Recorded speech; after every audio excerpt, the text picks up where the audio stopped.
Hello everyone. So today we're going to be doing a carnivorous plant update video on every single one I have.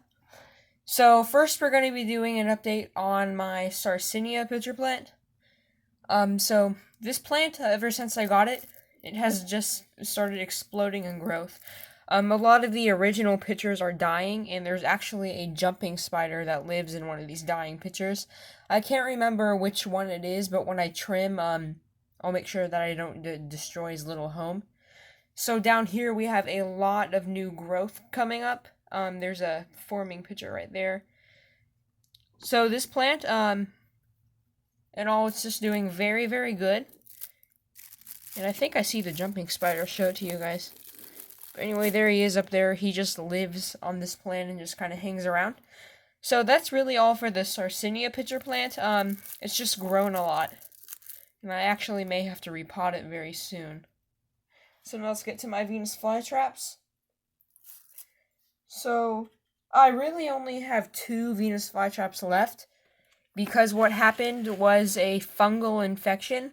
It came through the pot that I had all of these originally in, and these were the only 2 that survived. Here, I'll give you guys a better look at them.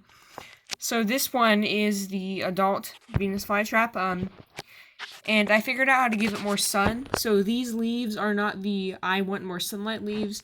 These are the summer leaves. And here's another one right here that is producing leaves closer to the ground.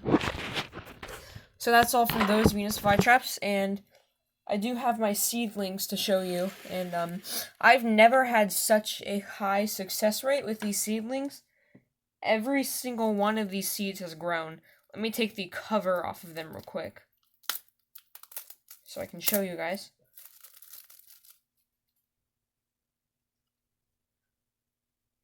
Alright, so here are all of my seedlings. Every single one of them have grown. And there were about, I can't remember. Oh yeah, there were 34 seeds in here.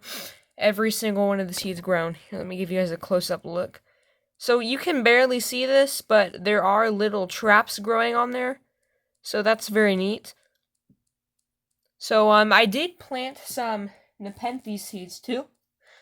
I planted these about a month ago. I think that only 2 of them have grown so far, and I have some more in here, but I will keep you guys updated on those once they start growing. So now that we've got these temperate carnivorous plants out of the way, we can start with my Nepenthes. So the only plant that I'm not going to be doing an update on is the sundew plant, because nothing much has happened with that one. If you consider like one leaf dying so like a big thing, and I need to make a video on that, then just, I don't know what's wrong with you. So here's this pitcher plant. It has about 3 new leaves. This one has grown a nice pitcher. It's not the biggest one, but still nice. In this pitcher right here, I went on a vacation for, it was 16 days on Texas. And when I came back, I found out that this pitcher has somehow filled with water. And I don't know how that happened, but it's all the way to the top filled with water.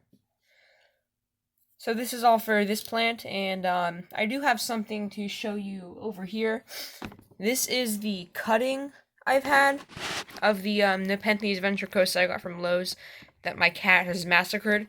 So it's doing really well. I put it in here, and it's foggy. So hopefully I should get a nice, healthy plant out of that. So I'll be right back. So here's my lanternolata. This plant has been giving me troubles with the pitchers.